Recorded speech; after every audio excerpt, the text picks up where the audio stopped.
Well, you took your sweet-ass time coming here. Let's get down to brass tacks. We need to get this thing moving if we want to keep the element of surprise. You've done some great work for us up to this point, and we're hoping to use your unique abilities to aid us once again. Thanks to the task my subordinates have delegated to you, the NCR now has a unique opportunity. We now have a chance to take the fight to those bastards on their home turf. I'm in the beginning stages of planning out an assault on the fort. I've made calls to our allies, and they're on their way to our position. Once our forces are in place in garrison here, we'll begin our assault. Sir, I don't know what happened. A bunch of Legionnaires just stormed into the power station. Into the power station? How is that possible? I don't know, sir. There was some talk of them entering through the clog intake tunnels, but I don't have any confirmation. On my way up here, there was some chatter about their commander, the Legate, I think he's called, set up at some kind of base on the eastern bank. Okay, listen here. Unless we can get some additional support, I'm gonna need you to help me resolve this situation. You need to make your way to this camp they have on the eastern bank and take out the Legate. That should hamstring this attack. Like I said earlier, we have some supplemental forces on the way, but this wasn't the situation I was expecting, so I can only offer what is on hand. Thanks for your support. I'll make sure the NCR emergency radio is up and running. Go kill those bastards.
Alpha Squad reporting in. Thanks for the support back there. We've been assigned to ensure you make it to the Legate. How can we be of assistance? You're in charge of this operation. That sounds like a suicide mission, but our orders are to take commands from you. Unit, let's move out.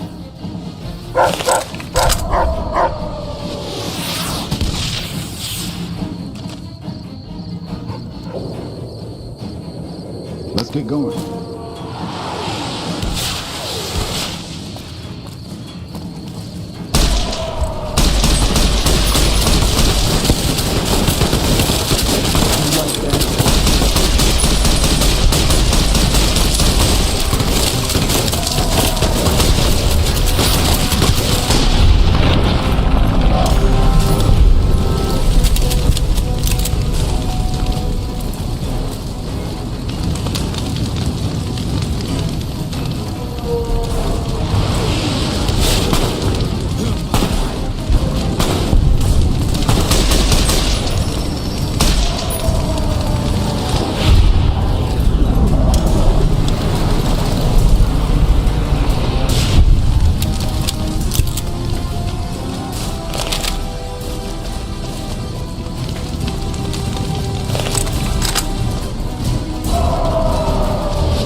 Can't run from me. And who are you to come before me? You bear the insignia of the bear, yet you do not wear it as a soldier of the West wears it. I see you fight with words, like all beneath the flag of the bear. Let us hope your skill with weapons proves greater. So you seek order? Terms of surrender? Our roads into NCR are hung with the bodies of those who attempted to negotiate with us. Save your speeches. We will take Hoover Dam and move forward until our feet crush the setting sun beneath them. Hoover Dam has never seen the mass strength of the East. Only legates such as Graham, who deserve the fire Kaisar blessed him with. Now I am here, and make markers of your people as the Legion carves its way west. You speak in circles. What of the East? I am the East, and I will prove it this day. The victory here shall be swift. Our forces shall take the dam, secure it, then build a road west on the bodies of the NCR. The East will hold. Once across the Colorado, nothing to rival Hoover Dam remains.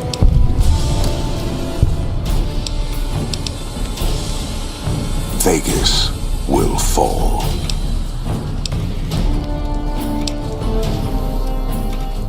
I count on no one. A plan by Vorpus. Treachery is a weapon that one should never rely on. I can only hope that the Omantis died when their treachery was exposed. To have the plan succeed only would have sullied the Legion. It does not matter. Victory shall be ours. It shall be swift, and it will be honest, purchased with blood.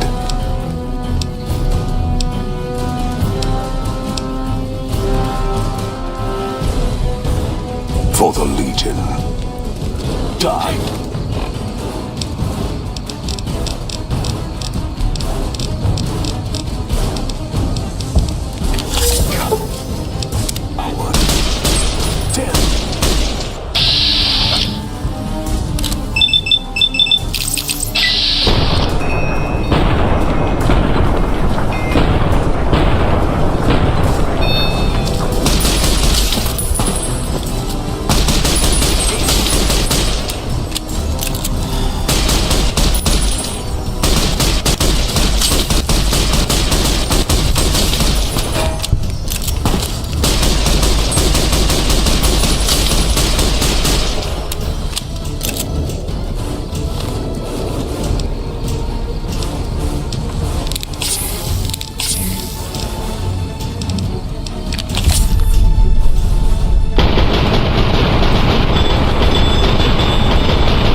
Keep looking.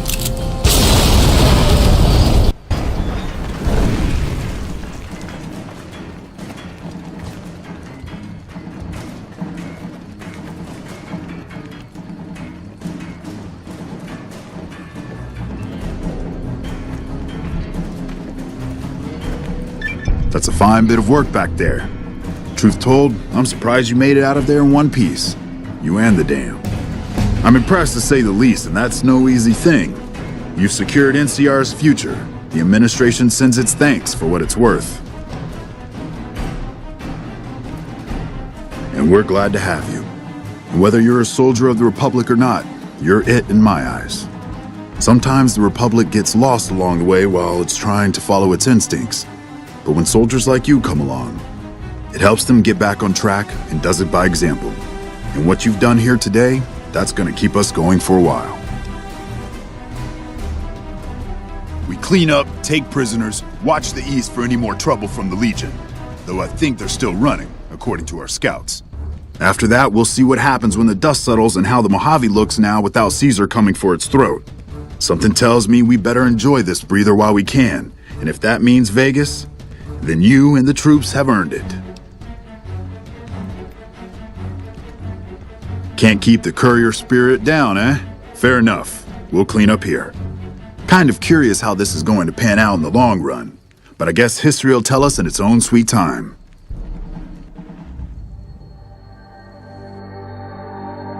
And so the courier who had cheated death in the cemetery outside Good Springs cheated death once again, and the Mojave wasteland was forever changed. The new California Republic celebrated its second victory at Hoover Dam, establishing definitive control over the entire Mojave wasteland. Soon after, they negotiated terms to annex the Strip, Freeside, and many surrounding communities. The Mojave wasteland, at long last, had entirely fallen under the NCR's banner. The courier, fair and even-handed in his dealings throughout the wasteland, was honored by the NCR for his support of the military at Hoover Dam. He was presented with the Golden Branch, the highest civilian decoration given by the Republic. Tabitha and Rhonda went east, through Caesar's land. Occasionally, tales of their exploits found their way back west, though few believed them. Eventually, the stories concerning the duo were collected and published, and proved to be quite popular with children. Invigorated by his travels with the courier, Raul once more took up his guns in memory of his lost Rafaela. Soon after, the Mojave was filled with tales of the ghost vaquero who hunts down those who prey on the weak. With the help of the gunrunners, the Boomers developed a healthy trading relationship with the NCR. Eventually, the Boomers began wandering out into the wasteland while still preventing outsiders from entering Nellis. The Brotherhood and the NCR in the Mojave wasteland declared an official truce, despite continued hostilities between the two in the west. As per their agreement, the NCR handed over all suits of salvaged power armor, and in return, the Brotherhood helped patrol I-15 and Highway 95. Despite her departure from the group, the Brotherhood's peace treaty with NCR came as some relief to Veronica. Though she remained friendly with surface patrols, she was never again permitted to enter the bunker she once called home. Fearing for the safety of anyone she associated with, she continued her solitary life as a scavenger. Their leaders destroyed by the courier, the fiends scattered throughout the wasteland. Without the organization of Motor Runner, Cook, Violet, and Driver Nephi, they were easy prey. After the NCR's victory at the dam, in part thanks to follower medical support, NCR allowed the followers to care for refugees as they see fit. Old Mormon Fort expanded its services and was able to aid more people, becoming a refuge for the less fortunate citizens of New Vegas. Arcade had hoped that Freeside would be able to remain independent of NCR rule. But he was glad that Caesar's Legion had been stopped at Hoover Dam.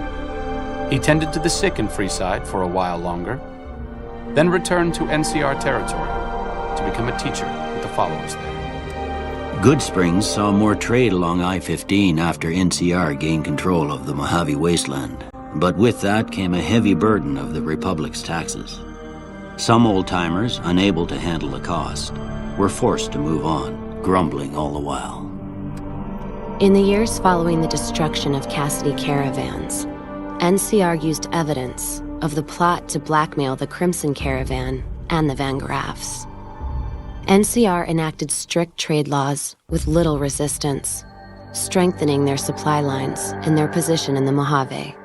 Cass survived to see the NCR flag flying proud over Hoover Dam. and thought for a moment, this is what a hero must feel like. She was about to tell the courier not to get too proud of himself. Then she figured, he knew that already. That night, Cass kicked in the door of his room to celebrate, only to find the man on the bed was an NCR soldier whose barracks had been destroyed. He was cute, though, so after having her way with him, she got the hell out, leaving an empty whiskey bottle as a note. As she walked along the dam in the night, she felt drunk, content, and happy to be alive. Which to her was the whole point of it all. During the Battle of Hoover Dam, the Great Khans quickly evacuated Red Rock Canyon and headed north and east into the plains of Wyoming. There, they reconnected with the followers of the apocalypse and rebuilt their strength. Bolstered by ancient knowledge of governance, economics, and transportation, they carved a mighty empire out of the ruins of the Northwest. Thanks to the courier and Lily, a cure for the Nightkin's schizophrenia was found shortly after Dr. Henry's experiment concluded. Nightkin and other super mutants in the wasteland flocked to Jacobstown, and the town became known as a haven where a mutant could find peace. Lily continued to take her medicine at half doses, and although she remembered her grandchildren, her mind remained muddled and confused. Eventually, she parted ways with the courier and traveled west, seeking the remnants of her past. After the NCR victory at Hoover Dam, the temporary truce between them and the Kings blossomed into a full-scale relief effort for the people.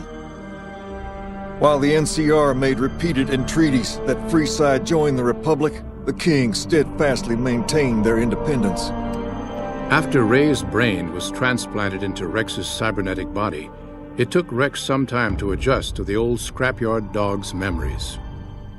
Eventually, Rex's mind settled peacefully, melding his own memories with that of long travels with old Lady Gibson. Shaped up by the courier's advice, the Misfits distinguished themselves during the Legion's attack on Camp Golf. Mags was finally promoted to sergeant, and the rest of the Misfits received an official commendation. They continued to serve with distinction for many years. Though Novak was a low-priority target for the Legion, many of Novak's citizens died in its defense. In the weeks that followed, several bright followers returned to Novak to help restore its defenses, allowing it to remain independent of NCR. Looking for a place where he could be of some use, Boone found himself re-enlisting with his old unit. Though his regrets remained in his thoughts, they coalesced into a purpose, and Boone embraced it. After Hoover Dam, the leaderless powder gangers at the correctional facility vanished into the wastes, leaving the prison empty. The correctional facility became another abandoned ruin in the wasteland, its carcass occasionally picked over by enterprising prospectors. After the Vault 19 powder gang surrendered to the NCR, they were reincorporated into the correctional system. The NCR did increase their sentences, and they aren't about to take off time for good behavior. After Hoover Dam, NCR helps rebuild Prim as a major stopping point on the Long 15. Though Prim citizens chafe under NCR's taxes, they benefit greatly from the increased protection and merchant traffic.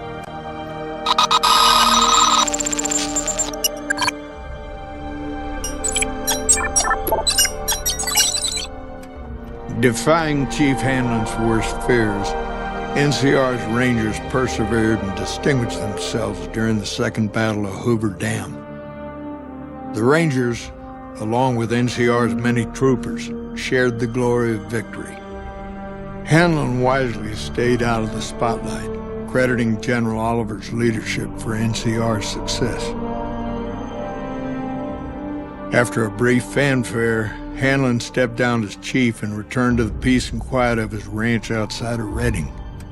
After their bold arrival at Hoover Dam, the remnants disappeared as quickly as they came.